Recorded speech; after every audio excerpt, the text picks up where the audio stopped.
Welcome to a new year. I'm Jody Schaefer. This is January's edition of HR Hot Topics, and it is 2020, folks, the start of a new decade. And for us at HRM, this is the start of our second full year producing these videos. So if you've been with us from the start, God, thanks.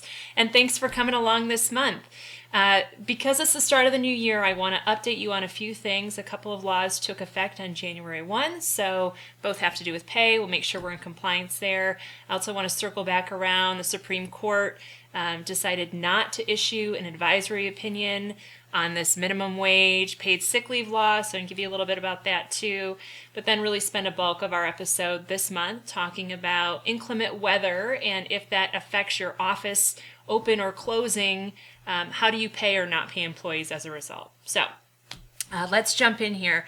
First, on the compliance side, effective January 1, minimum wage in Michigan increased yet again. It is now up to $9.65.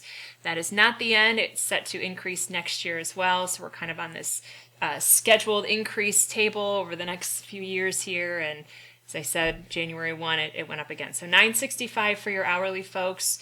And if you're an exempt worker, a salaried employee, don't worry, we're not leaving you out. That went up too. So on January 1, the minimum earning threshold for your salaried workforce increased pretty significantly.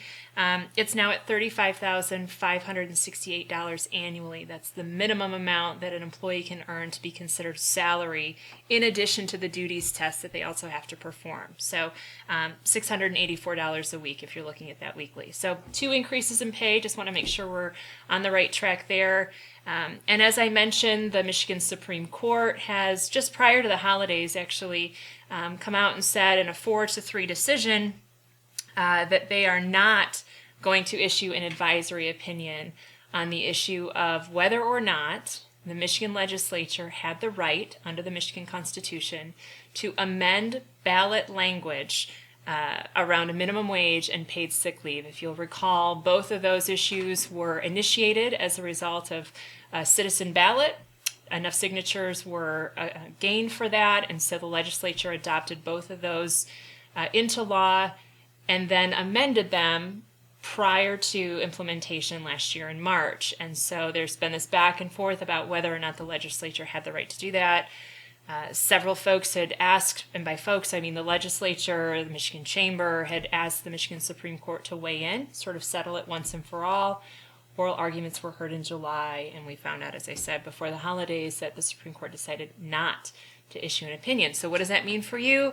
It means we continue as is, unless or until another court decision and or the state attorney general tell us differently. And that's sort of the scary part for an employer, is we're in limbo now. So we wait and see. But for now, you continue enacting both of those provisions as they are currently written with those amendments. And if anything changes on that front, I will be sure to let you know. So let's shift gears now on to inclement weather.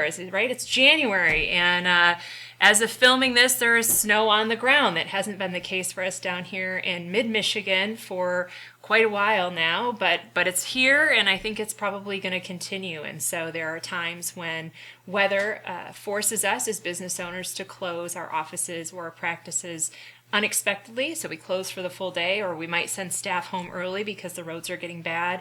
And how do you compensate? Do you compensate employees if and when that happens? So I want to talk to you about this from 2 different vantage points: what you have to do under the Fair Labor Standards Act, and what you might want to do that would be above and beyond that. So first, what you have to do. The Fair Labor Standards Act is a federal law, and what it says basically is if you have hourly workers, you only have to pay them for the actual hours they work. So if you send an hourly employee home early because the roads are getting bad, or you close the office altogether because it's just too dangerous to drive in, technically employees wouldn't be working for the second half of that day or the full day if you close the office, and therefore, if they're not working, you don't have to pay them. Your salaried employees, your exempt employees, it's a little different story. Your exempt employees need to be paid their full weekly rate for any week in which any work is performed. Now, there are a couple of carve-outs for that, but inclement weather is not one of them. So if you close the office for a partial day or you close for a full day, if that exempt or salaried employee worked any other time during that week, they're going to get paid the full week's worth of wages. So that's kind of the differentiator between hourly and salary. And as I said, that's what you have to do from a Fair Labor Standards standpoint. But then you can shift to what should you do. For many of you, your employees are living paycheck to paycheck, and their expenses don't drop just because they didn't get to work a full day. So I know some employers, some clients of mine will allow employees to pull from a paid time off bank to help cover any hours, that the office closes early or closes altogether, so that their paycheck is still whole at the end of that week. Clients don't typically mandate that employees do that because paid time off is the employees to choose to do it. It's a benefit for them. So mandating that an employee use paid time off is not always a great idea, but allowing them to do it if they so choose is good.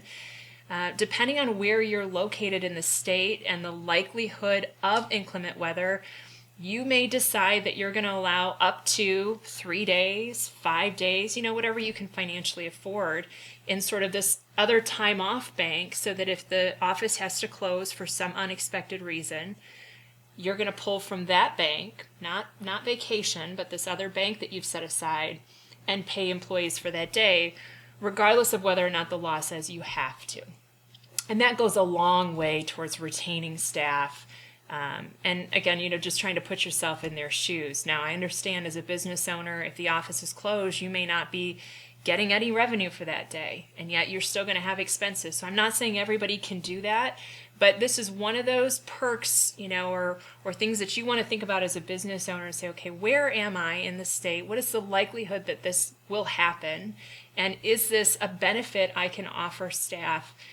Because certainly it would be well received. Thank you for joining us for this month's episode. As always, you can reach me directly, Jody Schaefer at workwithhrm.com. And just a reminder for all of you that may be joining us for the first time, as part of your MOA membership, you get a half hour of free consulting with me every month on anything that might be under the HR sphere. So whether it's compliance questions like the one we just talked about with pay and inclement weather, or recruiting, employee relations issues, or even training, just please know that we are here for you.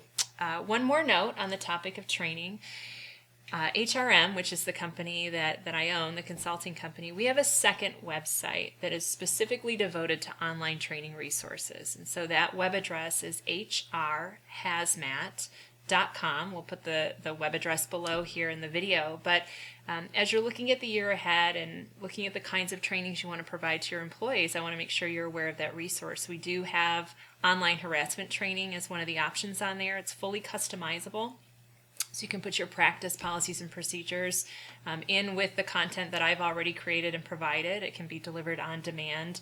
And it's a really cost-effective way to make sure that your staff are getting good information, good factual information to guide their behavior and expectations. And we're going to be adding content to that site throughout the year.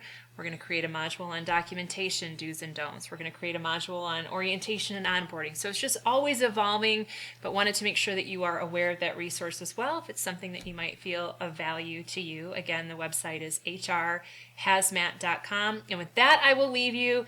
Have a great month, and here's to a great 2020. Thanks for joining us.